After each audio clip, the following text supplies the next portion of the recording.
time away from the sport just helped me sort of realize what I had done a little bit, but also made me realize that I still wanted to do it. I had some things that bothered me from 2012, losing the 200 fly, not being as prepared as I should have been. And you know, over the last 2 years, I really just, I changed my whole life, really. You know, I focused everything on the sport.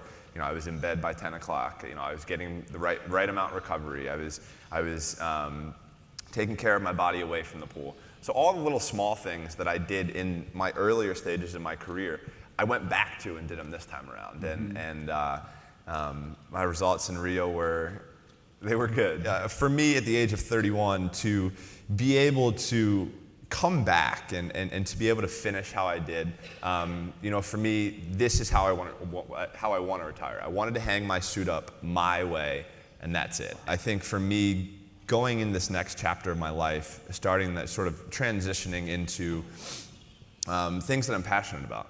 For me, when I was 15, when I signed my first contract, I said I wanted to change the sport of swimming. And over 16 years, swimming it's night and day different than it was in 2000. So, you know, for me, that's one step that's happened. So over the last 8 years, we've taught over 15,000 kids to be water safe. It's a good number, but I want more. Continuing to build my brand. I always wanted to have my own suit, and that was something over 16 years I was finally able to do, was build my own suit. There are a lot of athletes who, talented, mentally driven, who are great athletes. But what do you think it is that separates out those athletes to become the incredible, ultimate elite athletes, the Jordans, the Gretzkys?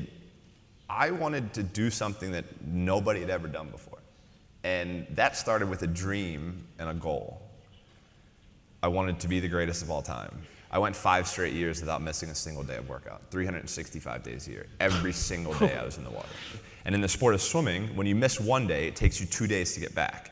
So I was already I was continuing to build on that throughout that time. And you know, that was kind of just how I was. There are days you're not going to want to do it, sure. I mean, everybody has those days. But it's what you do on those days that help you move forward. So you hate losing more than you enjoy the winning? Yeah. Yeah. It's in 2012, I lost the 200 fly by, I don't even, frustrated. We won't talk about it. And I watched the video like, I don't know, 2 months before trials, and I saw myself mess up the third turn. And I was like, well, that's the race. Like I knew the outcome, obviously, but I was watching the race, and I was like, well, if I hit the third turn, I win the race. Mm-hmm. And you know, that was something that obviously stuck with me for a long time. You've been through some public struggles. You know, you have to do it in the public eye, unlike the rest of us who go through struggles. What are the lessons you take away from that? You know, for me, I have had struggles outside of the pool. I've been in the public eye in not the best way, and it's not fun. I mean, for me, it led me to the darkest place I've ever been in my life, not wanting to be alive anymore. And you know, for me, I'm so thankful to be able to go through some of the work that I've gone through over the last 2 years to become the person who I am today. And after some of the struggles, you know, not many people have really seen the true me. And what you're seeing today is the true me. I'm living a dream. So, you know, I'm in the best place where I could possibly be right now, and I just love life. Right. So tell us about the Michael Phelps swimming program that you've started.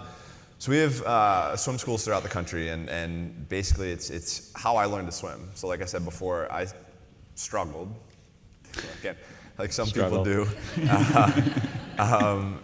I didn't want to get my face wet, so I basically started on my back, and my instructor, Miss Kathy, who taught me how to swim, basically just allowed me to get comfortable in the water. And that's the first step. If you can get comfortable and be relaxed in the water, then you're practically water safe. You know, we just recently moved to Arizona, and in the first 6 months of this year, there were 10 kids that drowned accidentally.